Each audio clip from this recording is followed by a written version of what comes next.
You don't realize if you're getting recruited and if you're a good high school player, you are going into an environment where everybody else is just as good. So what are you going to do to be better than them?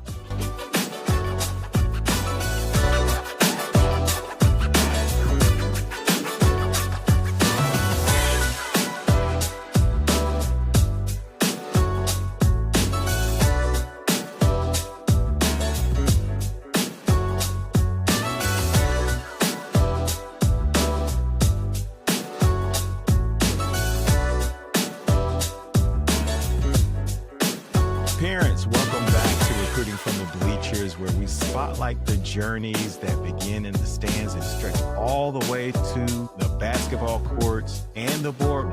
Today's guest is a living testament to that art. From the bleachers to the big leagues to the boardroom, Matthew Howard, a standout at AC Flora High School, went on to make his mark at the University of Pennsylvania, Ivy League, of course, where he started all 28 games of his senior season. He averaged 12.5 points and 6.8 rebounds per game. He led the team in steals, double-doubles, and ranked among the Ivy League's top performers in scoring, rebounding, field goal percentage. Man, Matthew's story didn't just stop at the final buzzer. He transitioned from the court to corporate America, where he now strives as a businessman, bringing his same discipline, vision, and leadership that made him a force in the Ivy League courts. And so today we're going to unpack the recruiting journey, his college experience, and how he pivoted into the professional world. So parents, grab your notebooks, take good notes on this one, because this is a young man that has gone from playing collegiate sports and is now in corporate America. So I am super happy to introduce Matthew Howard. Matthew, welcome to Recruiting from the Bleachers. Thanks for having me. I want to give you some applause there, because what you've done is worth applauding. And Matthew, I know we've got questions lined up here, but I wanted to ask you, what has been your driving force? Because you've been playing basketball a long time, and I'll be transparent with our audience here. I've known Matthew, since we were just talking before we came on air.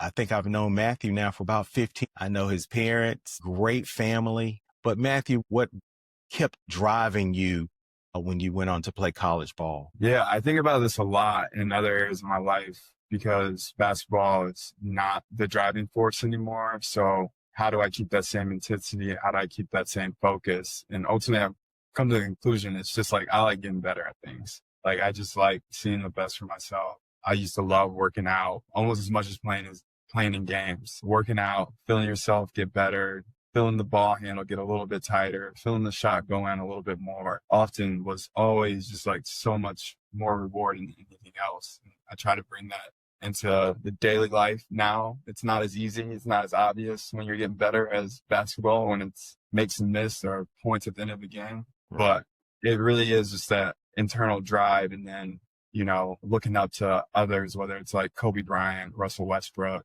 some of the great athletes of our time, and then across sports as well.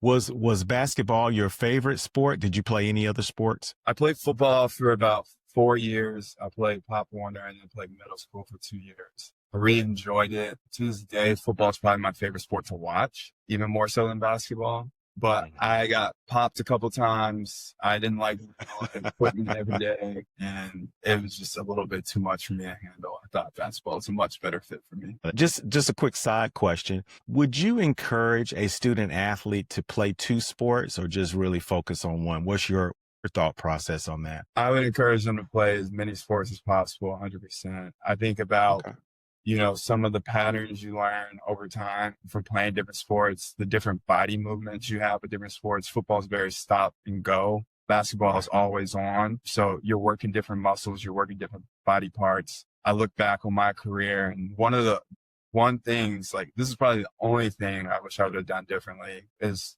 to play maybe a year or two in high school football or play on the baseball team. Coach Howard reached out to me pretty much every offseason and asked me to play baseball just to run the bases. And looking back on it, you look at athletes like Kyler Murray, you look at Patrick Mahomes, you look at Joe Burrow, you look at LeBron even, and Allen Iverson. All these guys played other sports. LeBron played football. Patrick Mahomes played baseball. So did Kyler.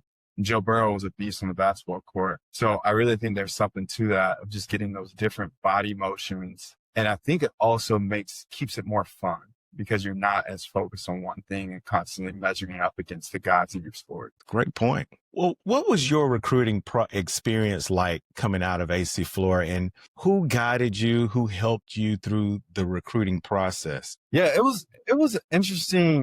I think it's like two buckets when it comes to getting recruited. Like there's the guys like Julius Randle, who when I talked to my boys out in Texas, like they knew he was going to the NBA since he was like 5 years old. Like it's just a bigger body, just stronger and faster than everybody from the jump. And college coaches are going to find those people. Like those don't slip through the cracks. Right. And I put myself in the second bucket of someone that had a really good freshman year, was not thinking about college whatsoever at that point, but to capitalize on that opportunity, we put some film together. Back in the day, it's like crazy because social media now, it's like everyone has video of everything, but we put that film together and then literally sent emails to every college coach in America to just say, hey, I had a really good freshman year. Like, check me out this summer. I'll be with the South Carolina Ravens. And I think that really was part of the catalyst.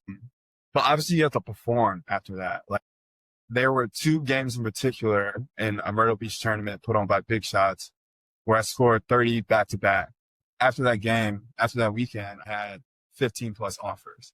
And once you stack those offers, other college coaches get jealous and they're like, who is this guy? Like, should I be recruiting them? And that's kind of how it works and builds on itself. But throughout the process, it was a learning experience for pretty much everybody. Meaning my coach at the time, Leon Brunson, definitely had experience in that. Coach Sanders probably had experience with players getting recruited in the past. But the reality was, for my parents and for my family, it was all new. And look at myself as somewhat of a guinea pig. Luckily, I was playing on the team where other people were getting recruited. And so I had to shout out my AAU coaches as well, Coach E and Coach T. So they kind of knew what to expect. Like every time I would have a good game, they'd be like, you haven't done anything yet. Like you are nowhere near close to as good as you could be. You don't have any really good offers. Like, what is this fantasy world you're living in? So you're constantly getting humble. And then you're playing with guys like Seventh Woods. You're playing with PJ Dozier. You're playing with Darius Thornwell. You're playing with Bryce Johnson. People probably, they may know who they are if they're in Columbia. These guys are getting recruited by big name schools, and it's that motivation and that knowledge that you have right there in real life. Okay, this could happen for me if I play well. This could happen for me if I focus. And then from there, it's kind of like that's once the offers started coming in, and one of those offers, quote unquote, because obviously can't offer you really, but one of the heavily interested schools was Harvard.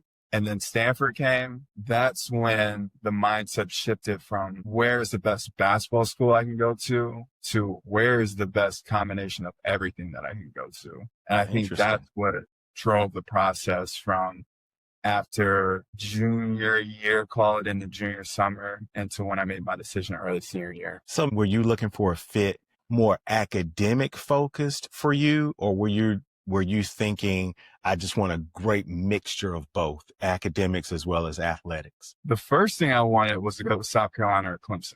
That's all I wanted. That was the gold star. That was the North Star for me. Carolina offered me my sophomore year. The coach gets fired. New coach comes in. Doesn't prioritize my recruitment. Clemson's recruiting me lightly, but it never got to that point where an offer was extended. So I kind of knew those were likely off the table because I didn't want to play my senior season with college coaches coming to watch me and having that pressure still on me to perform each and every game. I thought of it as, the academic side. I guess I kind of started thinking of like, I wanted like an academic floor. I wanted to go to a school that had a reputation for quality academics, right? I'm not even looking at like a future job or the network or some of the things that I learned that are just as important once I got to Penn, once I got to college. I'm not going to go to a school where the academics aren't renowned because I can go to a school where the academics are renowned. Right. And I think it'd be a disservice. Like I was good, but I kind of think I had a healthy reality of where I stood in terms of my chances of going professionally or to play as a professional athlete, while also like just prioritizing different things. Like I was a basketball player, but like at the end of the day, school meant a lot to me. Staying at AC Flora meant a lot to me. Like I had opportunities to go to other private schools and play, but there's just things that like were more important to me at the time. And I think that's what's held true to my life at this point. That wraps up another episode of Recruiting from the Bleachers. I'm your host, Michael Strange, and I appreciate you tuning in. Be sure to join us next week for another insightful conversation. Stay connected with us on Instagram, Spotify, and YouTube at Recruiting from the Bleachers. Like, share, and follow to keep up with the latest updates. And don't hesitate to leave your comments and questions. We'd love to hear from you. For a deeper dive into basketball recruiting process, check out our book, Basketball Recruiting, A Parent's Perspective, available now on Amazon.com. Parents, remember, from the bleachers to the big leagues to the boardroom, let's keep cheering and steering our student athletes towards success. We'll see you next time.